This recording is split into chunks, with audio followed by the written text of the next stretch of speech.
Il y a très longtemps, il y avait un mec qui habitait dans une superbe demeure, magnifiquement décorée, et qui était extrêmement riche.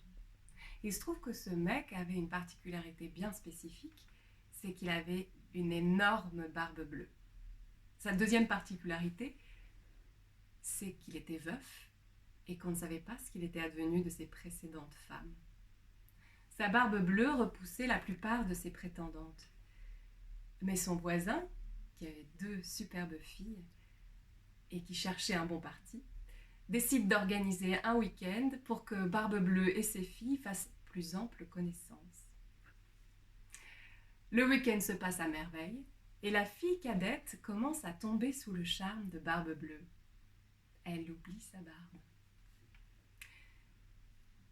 Le père décide de se saisir de cette occasion et de les marier sur le champ. La jeune femme emménage dans le château et elle est ravie. Un mois après leur mariage, Barbe Bleue doit partir en voyage d'affaires. Avant de partir, il confie à sa jeune femme tout un trousseau de clés, avec plein de clés différentes, qui correspondent à chacune des chambres de la maison. Et il lui confie également une petite clé en or, en lui précisant « Tu as le droit d'aller où bon te semble, tu es libre. Tu peux aller partout, sauf dans mon petit cabinet, dont voici la clé. » Et il lui remet la clé.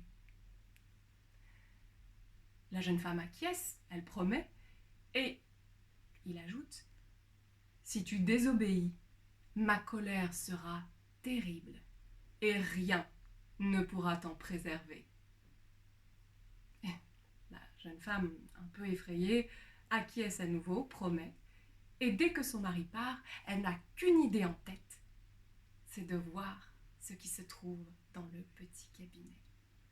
Elle dévale l'escalier, saisit la clé, ouvre la serrure et la porte, et elle découvre avec stupeur une chambre dans la pénombre avec du sang caillé partout, du plancher au plafond, une odeur pestilentielle qui la saisit à la gorge.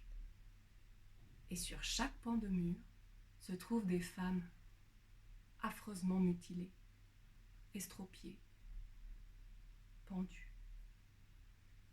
Et dans son effroi, elle lâche la petite clé qui tombe dans le sang et se tâche.